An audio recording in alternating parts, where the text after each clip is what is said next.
मंडल coordinator Vijay Kumar ji, जिला अध्यक्ष सिंटू जी, अरविंद कुमार जी, श्री राज विजय जी संचालन कर रहे, फैज आलम जी, अभिषेक सिंह परमार जी, जय सिंह चौहान जी, इन सब साथियों का मैं बहुत, दीपक डायमंड जी हमारे बीच में चेयरमैन साहब बैठे हैं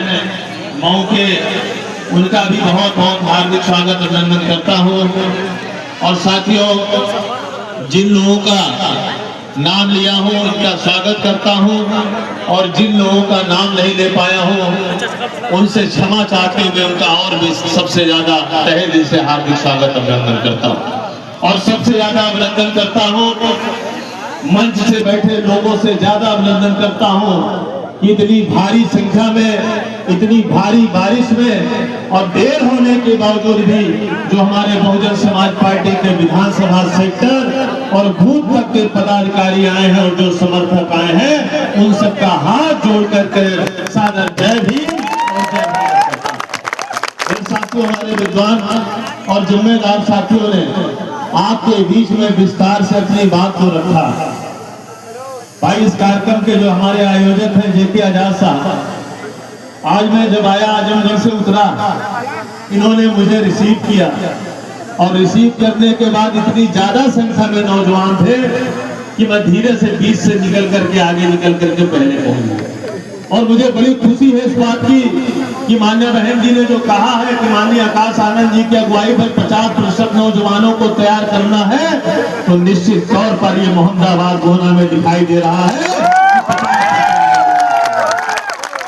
साथियों, मैं दो चार बातें अपनी कहूंगा, अपनी दो चार बातें कह के खत्म करूंगा।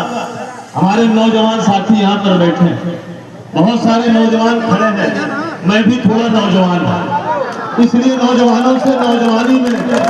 नौजवानों से बात करना चाहता हूं कि मैं भी बहुजन समाज पार्टी का बीबीएफ संयोजक था, जिले का उपाध्यक्ष था, जिले का अध्यक्ष था, जिले का प्रभारी था, विधानसभा का प्रभारी था, सेक्टर का अध्यक्ष था। माननीय बहन जी ने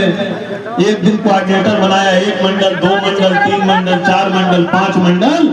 और सबसे बड़ी पंचायत विधान परिषद में सदस्य बना करके माननीय बहन जी ने भेजने का काम किया।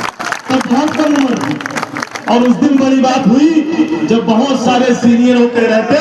पूरे सदन के अंदर सबसे कम उम्र वाला यानी मैं, माननीय बहन कुमारी मालती जी ने 11 एमएलसी रहते विधान परिषद में दल का नेता बनाने का काम किया। मैं इस बात को क्यों कह रहा हूँ? मेरे साथियों, मेरे समाज के साथियों, मुझे बड़ा अच्छा लगता है। आज मैं जब गाड़ी से गुजरता हूँ, देखता हूँ कि आज हमारे समाज का नौजवान बढ़िया जीन्स टी शर्ट और बढ़िया बड़ा सा मोबाइल लेके कान में हेडफोन लगा करके हीरो होंडा मोटरसाइकिल से जाता है और चौराहे की सबसे अच्छी दुकान मोहम्मदाबाद में हाथ लगा के चेक करता है समोसा ठंडा है कि वो यहाँ इमरती बड़ी अच्छी मिलती है, बहुत खाया है मैंने, उसको भी चेक करता है ठंडी ठंडी है कि गरम गरम। माननीय बहन जी ने किताब लिखा है बहुजन समाज और उसकी राजनीति, और जब पहला पन्ना आप पढ़ेंगे, पलटेंगे, तो उसमें लिखा है कि किसी समाज को अगर मिटाना है तो उसके इतिहास को मिटा दो, और अगर किसी समाज को जगाना है तो उसके इतिहास को बता दो। मेरे साथियों, मेरे नौजवान साथी, इस बात को क्यों कह रहा हूँ? अरे सोचो आप कि जिस 14 अप्रैल 1891 को जब परम पूज्य बाबा साहब पैदा हुए थे,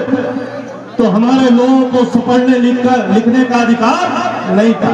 और बाबा साहब ने संघर्ष किया और 3 शर्तों के साथ पढ़ने गए।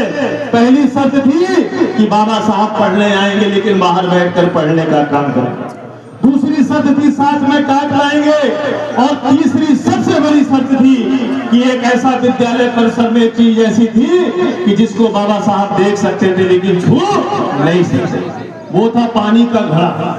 और बाबा साहब जाते थे प्यासे, जब प्यास लगती निवेदन करते, अगर कोई पिला देता पी लेते, नहीं पिलाता तो प्यासे चले आते। बाबा साहब ने संघर्ष किया,